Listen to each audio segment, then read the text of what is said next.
कोणते हे sorry transporter म्हणजे उत्पादक 260, सप्लायर्स 248 आणि ट्रान्सपोर्टर्स 190 असे 703 FIR आहेत. सो FIR काय कमी केलेत अशातला भाग नाही. त्यांचं प्रॉसिक्युशन त्यांची पुढची प्रोसेस आपण करतोय, पण आपल्याला अजूनही त्याच्यामध्ये कम्प्लीट याच्यामधून खरोखरच हद्दपात करण्याच्या दृष्टीने याच्यातून झाला नाही, तर पुढची स्टेप आपण घेतोय आणि ती आज आपण घेतलेली आहे. Yes please. एक मिनिट. गुटखा हा 2 नंबर धंदा आणि याच्यामध्ये खूप मोठं अर्थकारण आहे. ज्याच्यामध्ये पोलीस प्रशासन सुद्धा मोठ्या प्रमाणात, खास करून बॉर्डरवरचे जे जिल्हे आहेत किंवा बॉर्डरवरचे जे पोलीस स्टेशन आहेत, तर तिथून मोठ्या प्रमाणात गुटखा सप्लाय होतो. आता मी ज्या भागात धाराशिव जिल्ह्यामध्ये पोलीस स्टेशनच्या आहे, मोठ्या प्रमाणात पोलीस प्रशासन काही गाड्या पकडतं, काही गाड्या सोडतं, असे पण आपण मी जे सांगितलंय की दोज हु आर रिस्पॉन्सिबल त्यांच्यावरती आपण कारवाई करणार, कुणी असू द्या. म्हणजे माझे अधिकारी होऊ शकतात, इन्व्हॉल्व जर असतील तर दुसरे कुणी असू शकतात. त्याच्यामध्ये एड्स, अबेट हे शब्दप्रयोग आपण जे केलेले आहेत त्याच्यामध्ये त्यांचं इन्व्हॉल्वमेंट जर सिद्ध झालं तर आपण त्यांच्यावरती कारवाई. नाही FIR आतापर्यंत झालेले, पण ते प्रूव्ह करण्यासाठी, you are not getting my point, ते प्रूव्ह करण्यासाठी लेट मी आन्सर दॅट. ते प्रूव्ह करण्यासाठी आपल्याला ते डॉक्युमेंटरी एव्हिडन्स लागतील, आपल्याला एव्हिडन्सेस लागतील. असे आपल्याकडे सापडले तर डेफिनेटली आपण कारवाई करू. Let me complete. याच्यामध्ये आमचे काही अधिकारी इन्व्हॉल्व आहेत असं खूप अलिगेशन होतात, कंप्लेन येतात, आम्ही त्या व्हेरीफाय करतो. पुढच्या काही दिवसामध्ये असे काही अधिकाऱ्यांचं इन्व्हॉल्वमेंट आहे किंवा नाही याच्याबद्दलचे इन्व्हेस्टिगेशन आमच्याकडे सध्या चालू आहेत. त्याच्यातून जे रिझल्ट येतील ते आपल्यापर्यंत येतीलच. सर, आपण पदभार स्वीकारल्यापासून अनेक कारवाई केलेल्या आहेत. आतापर्यंत जेवढ्या कारवाई झाल्या, साधारणपणे किती कारवाई झाल्या, किती? तो डेटा मी प्रेसमध्ये दिलेला आहे ना. नाही, मी डेटा मी प्रेसमध्ये दिलेला आहे. नाही, मी टोटल आता खूप केल्यात. दररोज मी प्रेस देतोय. किती आहे देतो. Yes please. प्रोहिबिटेडची एका वेळेस एक minute. I answer every question. Let me I come to. हा,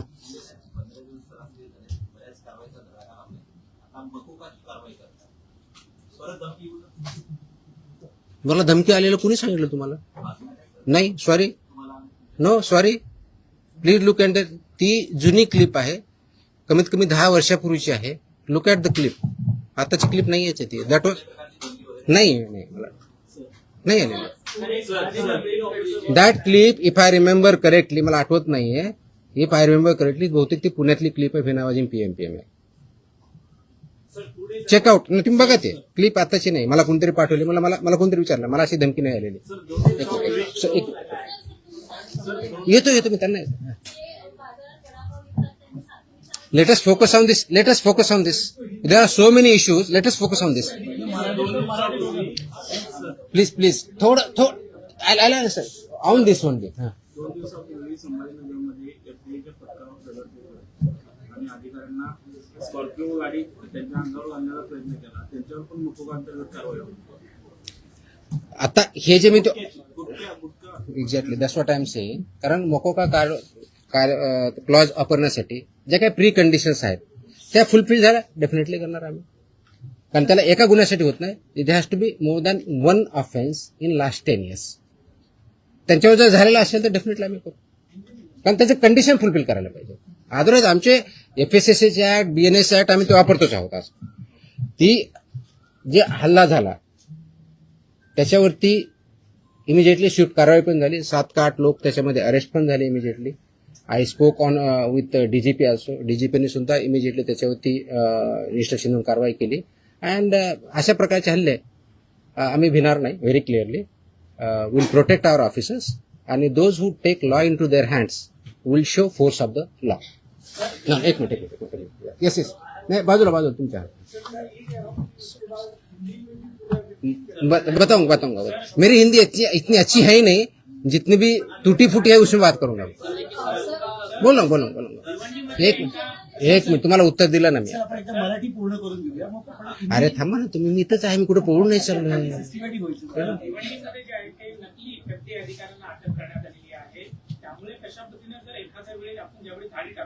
आय कार्ड असतं ऑफिसरकडे. Simple. My officers wear I card. Very clearly they show the I card.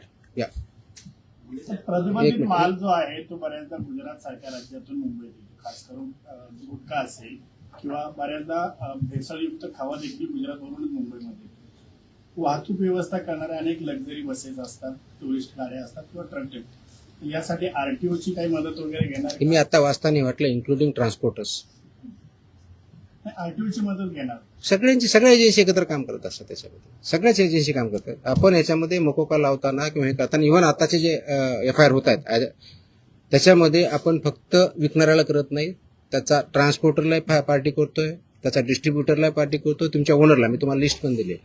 तर इथून पुढचे आता आल्यापासून FIR चे हे it will be right from manufacturer to seller. आताही होत आहेत, अजून जास्त स्ट्रिंजंटली होतील. So they are responsible. कायद्यामध्येच व्हेरी क्लिअरली त्याच्यामध्ये कुठेही डाऊट नाही त्याच्याबद्दल. याच्या बाहेर नका विचारू, जो आपला विषय चालला तेवढाच विचार. नाही, संबंधित नाही, आजच्या विषयाशी संबंधित. तुकाराम मुंडे साहेब यांच्या विभागाचा पदभार ग्रहण करतात, तो विभाग नेहमी चर्चेत येतो, असं का होतं? त्याचं उत्तर तुम्ही द्या, मी कसं देणार आहे? आय मीन तो काय होतो तर you are better. No, I cannot answer this. Simple. कारण काय येतो, लोक चर्चा का करतात, तुम्ही जास्त का पब्लिश करतात, का कुणी काय करतं, ह्याचं उत्तर मी नाही देऊ शकत. You have to analyse. त्याचं उत्तर मी कसं देऊ शकणार? सोशल मीडियावरती तुम्ही इतिहासाचा प्रचंड लोकांचा पाठिंबा we are diverting. Let us not divert. No. So no, हे जे विषय त्याच्यावरती आपण बोलू, बाकीचे विषय नाही. हा नाही, याच्या अगोदर फक्त हा डेटा हा प्रोहिबिटेड ना, प्रतिबंध. हा, आता तुम्ही जो विचारला होता प्रश्न की मी 25 मे ते 11 जून या काळामध्ये प्रोहिबिटेडच्या बाबतीत म्हणजे प्रतिबंधित आयटमच्या बाबतीतला सांगतोय, बाकीच्या नाही सांगत आहे, कारण हा प्रोहिबिटेडचा विषय आहे. म्हणून तपासणी केलेल्या आस्थापना म्हणजे प्रोहिबिटेडच्या बाबतीत त्या 354 आहे, 354. बाकीचे असेल ना आपल्याकडे पुढची केलेली ती पण असेल ना, तो पण मागवा ना. आणि ड्रगचे असेल तर ड्रगचं पण मागवा. त्याच्यामध्ये नाही सॉरी, प्रतिबंधित पदार्थ आढळलेल्या आस्थापनाची संख्या 344 सापडली आपल्याला. तपासणी 354 केली, 344 मध्ये फाइंड आउट झालं. जप्त साठ्याची किंमत ह्या 344 मध्ये एक किती रुपये, 3,27,24,629 rupees. 3,27,24,629 rupees. FIRs 235. Arrested people 350. Seal establishment of this 344 are 274. Seized vehicles are 26 and the price of that vehicle is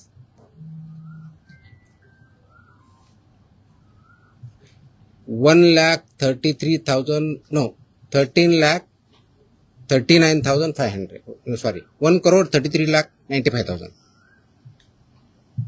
So this is about 25 मे ते 11 जून प्रोहिबिटेड आयटमच्या बाबतीत जी मोकोका आपण लावला त्याच्या बाबतीतची माहिती आहे. 26. त्याची कॉपी पाहिजे, कॉपी द्या सर्वांना. ओके.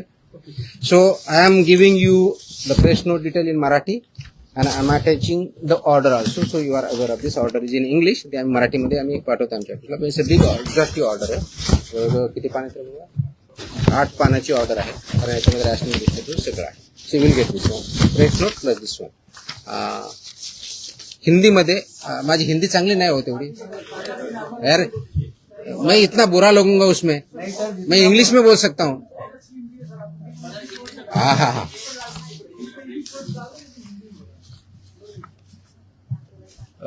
आप सब जानते हैं कि महाराष्ट्र में FSSAI एक्ट के तहत सेक्शन 30 के अंदर प्रोहिबिटेड आइटम्स है, जैसे कि गुटखा, पान मसाला, इसमें एक आइटम से प्रोहिबिटेड है.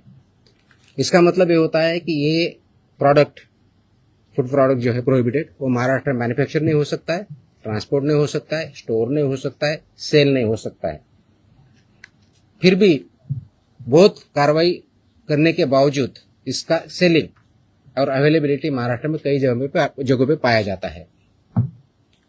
इसलिए गवर्नमेंट शासन ने डिस्कशन कर रही थी इस पे क्या किया जाए, कौन सा स्ट्रिंजेंट एक्ट या क्लॉज या कार्रवाई की जाए जिसकी वजह से ये एक्चुअली प्रोहिबिट होगा, क्योंकि ये दिस इज ए इंडेंजर, तो पब्लिक हेल्थ के लिए हानिकारक है. इससे पब्लिक हेल्थ इंडेंजर होती है. ये नॉलेज पब्लिक डोमेन में है.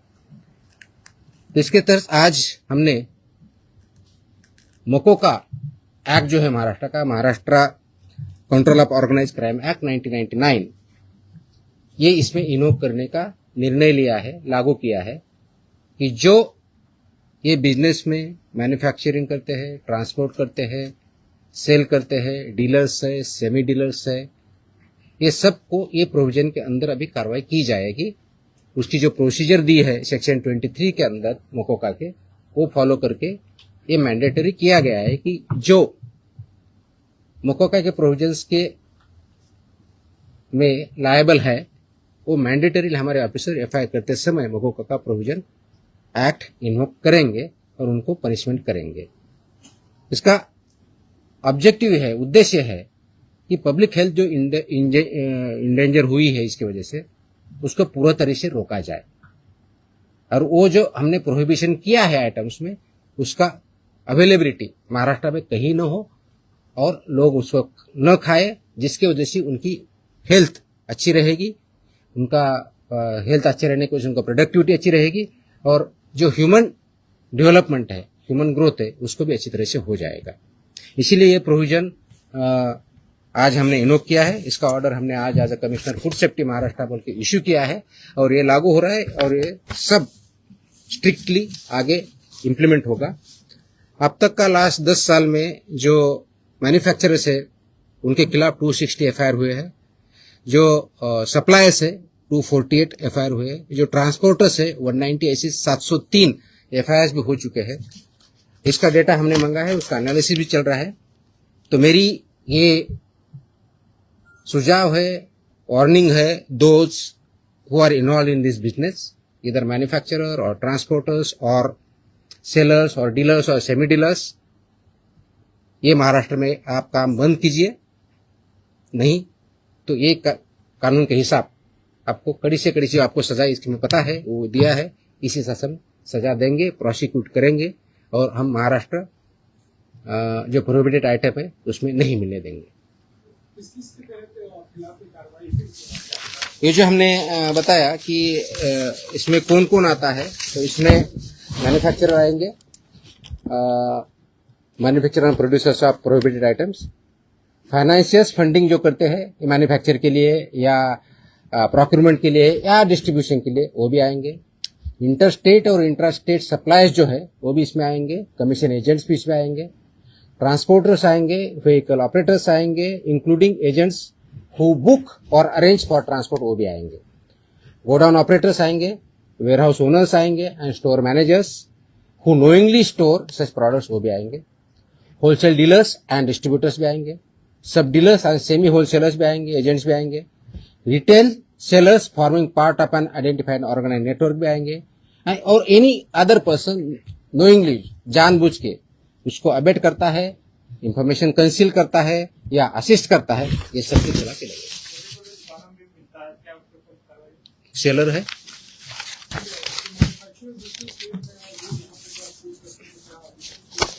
so it's a part of syndicate K definition में सब कुछ आया है।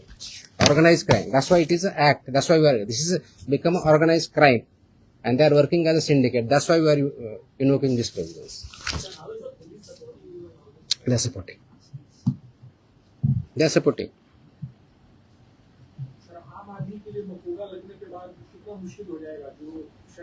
आम आदमी को क्यों मुश्किल होगा?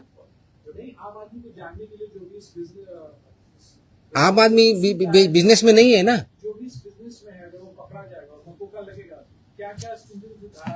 ये तो आप मौका में क्लियरली है ना, लाइफ इम्प्रिजनमेंट प्रोविजन आहे ना, किती सजा आहे त्याची, किती वर्ष ते काढा प्रोविजन। ऑफकोर्स दे प्रोसिक्यूट होंगे, कोर्ट में केस चलेगा। हाँ ऑफकोर्स आपको बेल अपोज कर हमने बता ही दिया ना कितना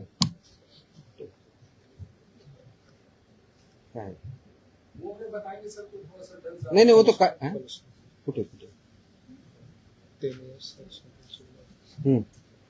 which may extend up to 10 years imprisonment, shall also be liable to fine, such property shall also be liable to be attached and forfeiture। और रिपीट है तो उसका फिर और बताए यहाँ इम्प्रेशन प्रॉपर्टी भी सीज होगी. नाही हे विषय संपवल्यानंतर आपण दुसरा आता. ठीक आहे, तुमचे प्रश्न संपत नसतात कधी मला माहिती आहे. आय थिंक झालं ना आता हिंदीमध्ये. हा येतो येतो येतो येतो येतो येतो येतो एक विषय संपला. आता हा विषय संपवत आपण. माझी अशी अपेक्षा आहे आपल्याकडून, प्लीज याला चांगली पब्लिसिटी द्या. This is in the interest of state of Maharashtra. It's very very crucial, very very crucial. Many people have fallen prey to this. So we need to save our people. We need to work. That's a public health hazard, and we have to eliminate it. Absolutely clear. So इसीलिए मुझे ये publicity जितनी ज़्यादा दे सकते हो वो दे दो. That is my request. Dairy ओनर्सची आणि मॅन्युफॅक्चर म्हणजे मिल्क अँड मिल्क प्रॉडक्ट्स याच्यामध्ये आज मीटिंग मी सगळ्यांची बोलवली होती. उद्देश हा होता की डेअरी सेक्टरमध्ये जे फसाईचे रेग्युलेशन्स आहेत, स्टँडर्ड्स आहेत, म्हणजे सगळ्या सेक्टरमध्ये आहेत, त्याच्यामध्ये डेअरीचे पर्टिक्युलरली बोलवली होती. कारण तो खूप मोठा इश्यू आहे, अनेक वर्षापासून आहे. अत्यंत चांगले लोक काम करणारे त्याच्यात आहेत आणि काही त्याच्यामध्ये चुकीचं काम करणारे पण आहेत.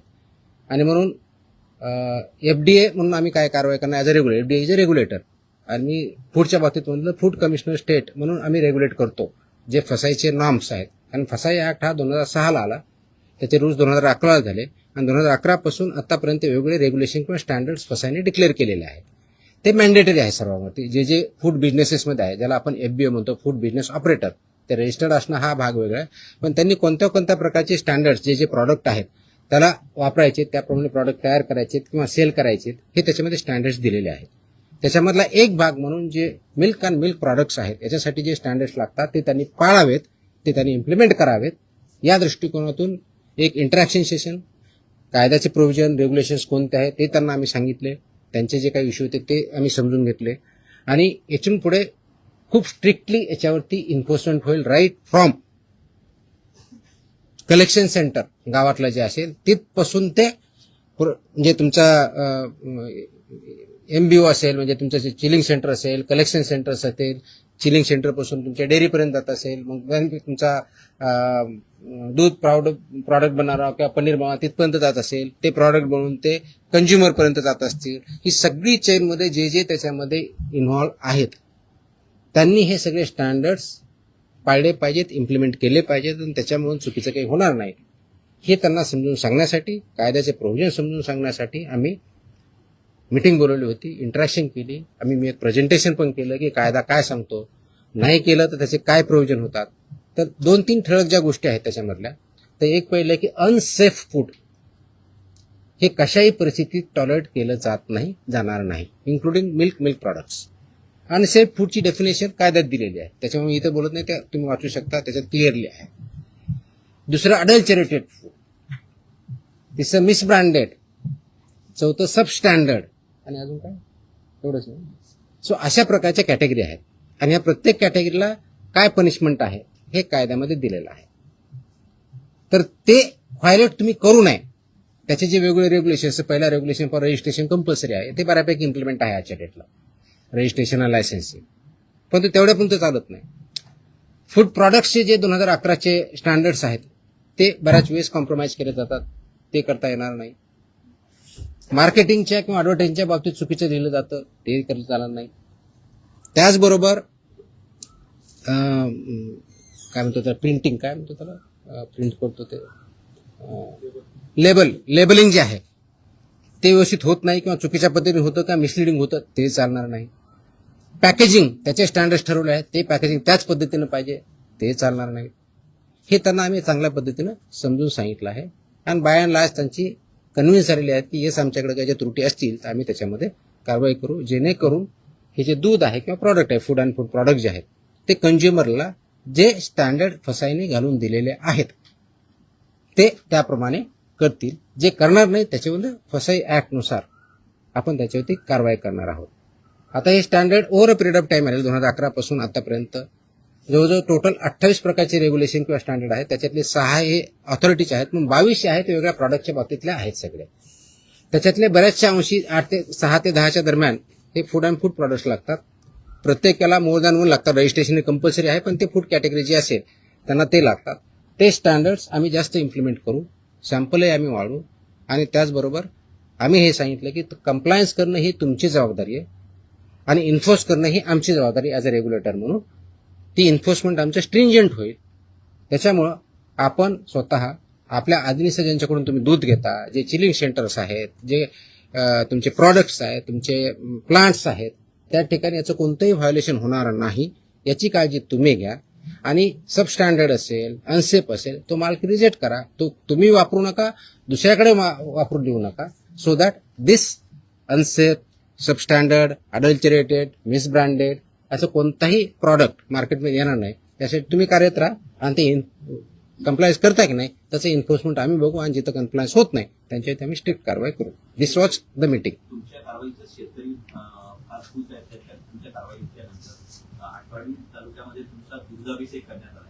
दुधाचे रेट वाढतील असं वाटतं तुम्हाला? रेट माझ्या हातात नाही आहेत. वाढवणं हा इज अ फ्री मार्केट. त्याच्यामुळे दुधाचा किती रेट असावं ते डिमांड सप्लायवरती ठरलं जाईल. पण आपण अडल्चरेशन बंद करू शकलो, आपण सबस्टँडर्ड दूध बंद करू शकलो, प्रॉडक्ट्स बंद करू शकलो, तर ऑफकोर्स प्युअर दुधाला डिमांड वाढेल. ऑफकोर्स मार्केट फोर्सेसनुसार त्याचे जे काही परिणाम होते ते होतील. आतापर्यंत ज्या कारवाया झाल्या, अनेक जप्त केलेला माल आहे तो टेस्टिंगसाठी पाठवण्यात आलेला आहे. किती अहवाल येणे बाकी आहे? आता खास करून दूध किंवा दुग्धजन्य पदार्थ यांचे लवकर नाशवंत होतात. त्याची आम्ही काळजी घेत आहोत. त्याचे जे वेळेत कसे होतील याची आपण काळजी घेत आहोत. मनुष्यबळासंदर्भात देखील मागे एकदा भरपूर एकाच दिवशी सगळं तुम्हाला परत प्रश्न यायचं नाही का असं सांगा, मी सांगू शकतो. नाही रोज तर नाही शक्य, पण इन बिटवीन आपण भेटत जाऊ. 100 नहीं इसमें वो प्रोहिबिटेड आइटम के लिए है. विल एज आई टेल ना, इसमें रिपीट ऑफेंसेस कितने क्या है हम देखेंगे. Will examine everything. We have collected data, we have started work on that. ये एक दिन का ऑर्डर नहीं है. It lot of thought has gone into it. जो कंडीशन में अगर फुलफिल करता डेफिनेटली, इसलिए मैंने मैंडेटरी किया है ना उसको. या सरकारी रुग्णालयांना पुण्यातील आणि पिंपरी चिंचवडमधील रुग्णालयांना हिंदुस्थान अँटीबायोटिक्स कंपनीमधून औषध निर्मिती थांबवण्याचा निर्णय आपल्या विभागाने घेतला आणि औषध निर्मितीमध्ये त्रुटी आढळल्याने हॉस्पिटल औषध निर्मिती हॉस्पिटलमध्ये जे इंजेक्शन आणि सलाईन पुरवठा करतात ना, त्या पुण्यातील आणि पिंपरी चिंचवडमधील हिंदुस्थान अँटीबायोटिक कंपनीमध्ये औषध निर्मिती थांबवण्याचा निर्णय घेतला होता असं यांनी बजावलं. म्हणजे आपल्या विभागाने कुठे कॉपी होती? प्रश्न आला मला. नाही तुम्ही प्रश्न असा अझम्पशनवर प्रश्न नका ना विचारू. असा अझम्पशन प्रश्न नका विचारू. तुमचा काय फॅक्ट्स काय ते सांगा. मग अशा आदेश बाजूला असा प्रश्न आला तर कुणी आदेश बरोबर हे तर पाहिजे माहित पाहिजे. औषध निर्मितीमध्ये त्रुटी आढळल्याने शोकॉज नोटीस बजावण्यात आली. प्लीज थोडंसं तुम्हाला समजून सांगतो. कंटेक्स्ट मध्ये मी त्या स्पेसिफिक केसबद्दल बोलत नाही कारण तुम्ही स्पेसिफिक प्रश्न विचारत नाही. मी तुम्हाला जनरल सांगतो. काय असतं की मार्केटमध्ये जे आपले ड्रग्ज असतात म्हणजे मेडिसिन्स असतात त्यांचं आम्ही चेकिंग करत असतो. चेकिंग करताना परत सबस्टँडर्ड, अडल्चरेटेड आणि याच्यामध्ये ड्रगमध्ये एक कॅटेगरी आहे स्प्युरियस किंवा मिसब्रँडेड या प्रकारचे आढळले तर त्याला पनिशमेंट ड्रग्ज अँड कंट्रोल ऍक्टनुसार आम्ही करतो. असे जर काही कॅटेगरी आढळल्या असते आमच्या याच्यामध्ये तर there is a provision called recall order म्हणतात त्याला आणि स्टेट ड्रग कंट्रोलर ते करत असतो. ती प्रोसेस आम्ही चालू केलेली आहे. म्हणजे आम्ही कुठं आम्हाला कंप्लेंट आली, मी व्हेरीफाय केलं, आम्हाला वाटलं, आम्ही सॅम्पल घेतले, त्याच्यातून आम्हाला ह्या 4 कॅटेगरीपैकी जी कोणती आलेली आहे तर तो प्रॉडक्ट मार्केटमधून फक्त हॉस्पिटलमधून नव्हे मार्केटमधून आम्ही रिकॉल करतो. त्या कंपनीला सांगतो आणि त्याची मी पब्लिसिटी पण करतो. तर तशा प्रकारच्या ऑर्डर आम्ही ज्या ज्या केसेसमध्ये आम्ही ते recall order drug control state drug controller who is sitting here म्हणजे इथं जे आपण जॉईंट कमिशनर ड्रग HQ म्हणतो he is a state drug controller. तर त्यांच्या मार्फत इश्यू करतो आणि ते कंप्लाय करतो. पर्पज असा असतो त्याच्या पाठीमागचं की जर हे चुकीचं आहे तर ते कंझ्युम होऊ नये म्हणून ते रिकॉल ऑर्डर असते. आणि बाकीचे प्रोव्हिजन ज्याप्रमाणे FIR करून किंवा जे काय प्रॉसिक्युशन करायचे त्या कंपनीला आम्ही करत असतो. तर अशा आमच्या पुण्यातले जे एक आम्ही हे केलेलं आहे कोणते ते पुण्यामध्ये शेड्यूल H मधले औषधे जप्त केले होते 11.19 लाखाचे. That is Cipla company. तर त्याची आमची तिथल्या लोकलनी केली, पण इथून आमची ऑर्डर अजून 1-2 दिवसामध्ये रिकॉलची जाईल. त्याच्यामुळे ते प्रॉडक्ट जे असतील ते पूर्ण मार्केटमधून पूर्ण अक्रॉस कुठे असू द्या, इंडियामधले कुठे असू द्या, ते रिकॉल होतील. तसेच बाकीच्याही गोष्टीवर आम्ही कारवाई केली. That is the provision you should understand. हे रिकॉल ऑर्डर असते. It's a standard procedure as per the drug control act 1940 आणि त्याच्या अंतर्गत 1945 ची स्टँडर्ड प्रोसिजर आहे. वी आर फॉलोइंग इट ना. कदाचित अगोदर होत नव्हती, नाही माहित, मला माहित नाही, but will follow it so that public हेल्थला त्याच्यातून डेंजर राहणार नाही. आणि आपको जे प्रोड्यूस केलेलं आहे, जे सेल करतात, त्यांच्यावरती नियमानुसार आपले कारवाई. ओके, बिफोर यू फॉरगेट एक लास्ट अजून एक आदेश मी आज पारित केलेला आहे. हा आदेश आहे ड्रग्स, म्हणजे माझ्याकडे 2 सेक्शन, एक फूड आहे आणि एक ड्रग आहे. हा आदेश आहे की बऱ्याच ठिकाणी आमच्याकडे कंप्लेन येतात, माहिती भेटते की हॉस्पिटलमध्ये कुणी पेशंट ॲडमिट जर असेल आणि त्याला जे काही औषधी लागत असतील तर ते त्यांच्याच फार्मसीमधून घ्यायचे, अशा काही कंप्लेंट असतात आमच्याकडे. By law they cannot force any hospital तिथूनच घ्यायचं मॅन्डेट नाही आहे. त्याचे आदेश आम्ही जारी केलेले आहेत. आदेश त्याची पाहिजे तर कॉपी आम्ही प्रेस कदाचित उद्या देऊ, दिली का त्या, पण माहितीसाठी म्हणून देतोय की ऑलरेडी केले की असं त्यांना करता येत नाही. कोणत्याही पेशंटला जर बाहेरून आणायचं हा त्यांचा चॉईस आहे. यू कॅनॉट फोर्स एनीबडी की तुमच्याच फार्मसीमधून किंवा ह्याच फार्मसीमधून किंवा त्याच फार्मसीमधून घ्या, हे तुम्ही पेशंटला फोर्स करू शकत नाही. हे आम्ही सगळ्यांना ऑर्डर काढलेली आहे आणि इट विल बी इन्फोर्स्ड. कारण तो सिटिझन्सचा किंवा पेशंटचा राईट आहे कुठून परचेस करायचा. त्यांना तुम्हाला प्रिस्क्रिप्शन द्यावं लागेल. प्रिस्क्रिप्शन दिल्यानंतर त्यांना जिथून आणायचे तिथून आणतील. त्याच्यामुळे यू कॅनॉट फोर्स की तुमच्याच फार्मसीमध्ये घ्यावा. तो पण आदेश आज आम्ही पारित केलेला आहे. जर डॉक्टरने देऊन दिलं प्रिस्क्रिप्शन, तो त्याच्यात जो प्रिस्क्रिप्शन किंवा पुढे जे काही घेऊन देईल ते फक्त त्याच्याच मेडिकलमध्ये अवेलेबल असतं. जर दुसरीकडे घ्यायला लागला तर तिथं उपलब्ध नसतं. असं का बरं होईल?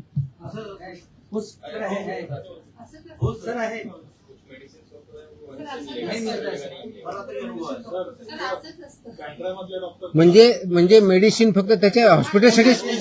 होल्ड ऑन ऐकून घ्या. ते मेडिसिन फक्त त्याच्या हॉस्पिटलसाठी बनवलं आहे का? त्याच्यात मेडिकल सांग. त्याच्यामध्ये स्टँडर्ड ज्या ऍडवायझरीज आहेत त्या ऍडवायझरी अशा आहेत की त्यासाठी जेनरिक ऑप्शन काय हे पण देऊ शकतात, ते मागू शकता पेशंट. असं स्पेसिफिक आले तर आम्ही कारवाई करू. मला स्पेसिफिक लागेल, जनरल नको. आम्ही कारवाई करो. There is a law. मैं है नहीं बोल रहा, मैं क्वेश्चन नहीं कर रहा हूँ. अगर ऐसे हमारे पास स्पेसिफिक कंप्लेन आते हम कार्रवाई करेंगे ना.